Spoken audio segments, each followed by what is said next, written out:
Recently मैं एक किताब पढ़ रहा था। स्टोरी थी एक ग्रेट अचीवर की जिसका नाम सेंटियागो है। सेंटियागो के फादर चाहते थे कि सेंटियागो पढ़ लिख कर एक प्रीस्ट बने, पर सेंटियागो दुनिया घूमना चाहता था, अलग अलग रीजन का कल्चर देखना चाहता था, लोग कैसे रहते हैं वो देखना चाहता था। तो किसी तरह वो अपने फादर को मनाकर घर से निकलता है और एक भेड़ चराने वाला बन जाता है और भेड़ चराते चराते दुनिया घूमता है। एक दिन सेंटियागो पुराने चर्च के किनारे एक पेड़ के नीचे रात में आराम कर रहा होता है। तब उसे एक सपना आता है। सपने में एक छोटा बच्चा उसकी भेड़ों के साथ खेल रहा होता है और फिर बच्चा सेंटियागो का हाथ पकड़कर उसे एक पिरामिड के किनारे ले जाता है जहाँ खजाना होता है। अब बच्चा उसे खजाने के बारे में बताने वाला ही होता है कि नींद खुल जाती है। उसे ऐसे सपने एक दो बार और आते हैं। अगले दिन सुबह सेंटियागो एक शहर की तरफ जाता है और उस शहर में वो एक बूढ़ी औरत के पास जाता है जो उसके सपने के बारे में बताती है, सपनों का इंटरप्रिटेशन करती है। सेंटियागो से कहती है कि मैं तुम्हें तुम्हारे सपनों के बारे में बता तो दूंगी, लेकिन तुम्हें खजाने का 10% हिस्सा मुझे देना होगा। सेंटियागो मान जाता है। बूढ़ी औरत उसे बताती है कि तुम्हें एक पिरामिड के पास जाना होगा जहाँ तुम्हें खजाना मिलेगा। सेंटियागो उस बूढ़ी औरत के घर से बाहर निकल जाता है और सोचता है कि ये क्या बकवास थी, ये तो मुझे कोई भी बता सकता था। इसके बाद सेंटियागो एक बुक स्टोर पर जाता है अपनी पुरानी किताब को बदलने। नई किताब लेकर वो एक बेंच पर बैठ जाता है। उतने में ही एक बूढ़ा आदमी उसके किनारे आकर बैठ जाता है। उस बूढ़े आदमी को सेंटियागो की ड्रीम के बारे में पता होता है। सेंटियागो चौंक जाता है। बूढ़ा आदमी सेंटियागो से कहता है कि हर किसी की लाइफ में एक पर्सनल ड्रीम होता है जिसे हर किसी को फॉलो करना चाहिए। बूढ़ा आदमी बताता है कि पिरामिड इजिप्ट में है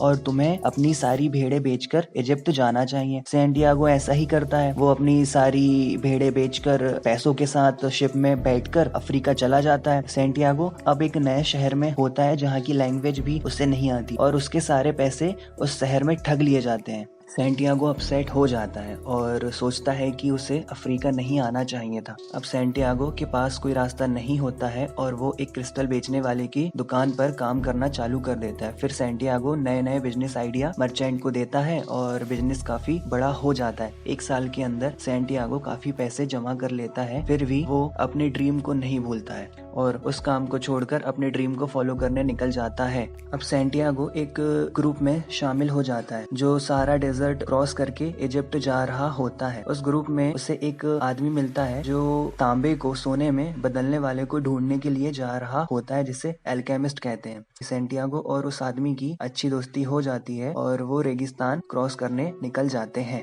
अब रेगिस्तान में एक बात फैल जाती है कि वॉर चल रही है और सब लोग डर जाते हैं। तो सब लोग रेगिस्तान के बीच में एक जगह होती है जिसे ओएसिस कहते हैं, वहां पर रुक जाते हैं। जब वो लोग ओएसिस पर पहुंच जाते हैं तो जो सेंटियागो का दोस्त होता है वो एल्केमिस्ट को ढूंढना चालू कर देता है। जब वो एल्केमिस्ट को ढूंढ रहे होते हैं तो वो एक लड़की से मिलते हैं जिसका नाम होता है फातिमा। फातिमा उन्हें एल्केमिस्ट का पता बताती है और इसी बीच सेंटियागो को फातिमा से प्यार हो जाता है। सेंटियागो फातिमा के साथ बिजी हो जाता है और सेंटियागो का दोस्त एल्केमिस्ट से मिलने चला जाता है। एल्केमिस्ट सेंटियागो के दोस्त से कहता है कि तुम मुझे इतने सालों से ढूंढ रहे हो, क्या कभी तुमने खुद कोशिश की है तांबे को सोने में बदलने की? आदमी कहता है कि नहीं। फिर एल्केमिस्ट कहता है कि तुम जाओ और खुद कोशिश करो। अब सेंटियागो का दोस्त बिजी हो जाता है। एक दिन सेंटियागो ओएसिस की जमीन पर लेटकर आसमान की तरफ देख रहा होता है। उसे आसमान में कुछ ईगल दिखते हैं और ईगल को देखते देखते उसे एक ड्रीम आता है। उस ड्रीम में वो देखता है कि ओएसिस पर हमला होने वाला है। तो वो ओएसिस के सरदारों के पास जाता है और इस ड्रीम के बारे में बताता है। ओएसिस के सरदार मान तो जाते हैं, कहते हैं कि हम अपनी फोर्स तैयार कर लेंगे, लेकिन अगर जो बात तुम कह रहे हो वो अगर झूठी निकली तो हम तुम्हें मार देंगे। और फिर होता भी ऐसा है कि ओएसिस पे अचानक से हमला हो जाता है। तो जो सरदार होते हैं सेंटियागो से खुश होकर उसको एक जॉब दे देते हैं और उसे बहुत सारा गोल्ड भी देते हैं। अब सेंटियागो सोचता है कि वो इसी ओएसिस पर रुक जाएगा और फातिमा के साथ रहेगा। फिर फातिमा कहती है कि नहीं, तुम्हें अपने ड्रीम को फॉलो करना चाहिए और तुम्हें अपने ड्रीम के लिए आगे बढ़ना चाहिए। जब तुम अपना ड्रीम अचीव कर लो तो तुम वापस आ जाना।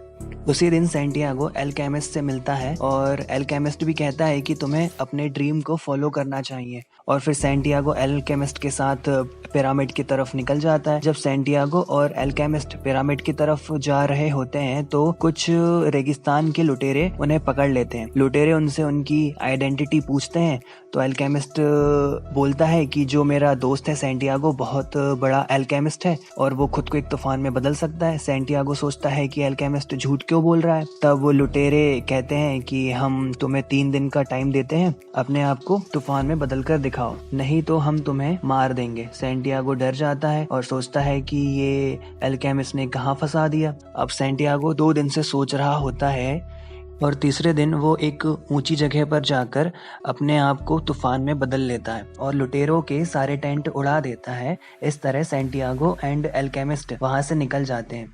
उसके बाद सैंटियागो और एल्केमिस्ट एक चर्च में जाते हैं। वहां पर एल्केमिस्ट तांबे को सोने में बदलकर उसके 4 टुकड़े करता है।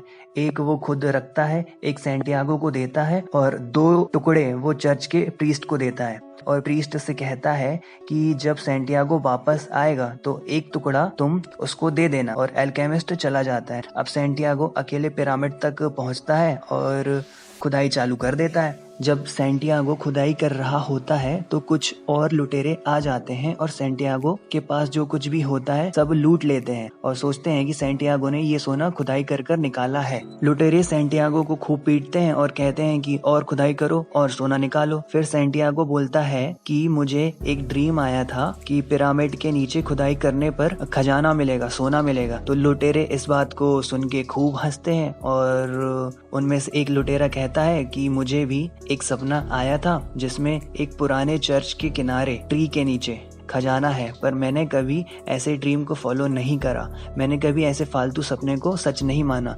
और वो लुटेरे सैंटियागो को छोड़कर चले जाते हैं। अब सैंटियागो समझ जाता है कि खजाना कहाँ है। सैंटियागो वापस अपने देश में जाता है, उस पुराने चर्च के पास ट्री के नीचे वो खुदाई चालू करता है और उसे सही में खजाना मिल जाता है। अब जैसे उसने उस बूढ़ी औरत से वादा किया था कि वो 10% हिस्सा खजाने का उसे देगा, वो दे देता है और वापस फातिमा के पास चला जाता है। इस स्टोरी को मैंने बहुत शॉर्ट में बताया है। आपके मन में जरूर कुछ सवाल होंगे, ये कैसे हुआ, वो कैसे हुआ। वेल, इन सब सवालों के लिए मैं आपको रिकमेंड करूंगा द अल्केमिस्ट नोवेल।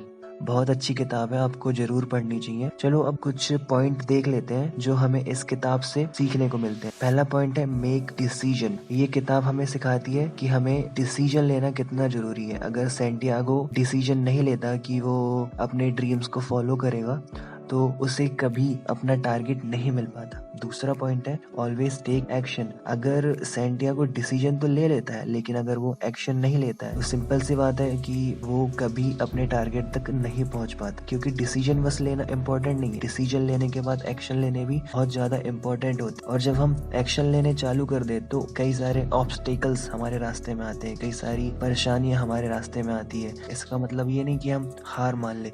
यानी कि थर्ड पॉइंट है नेवर गिव अप।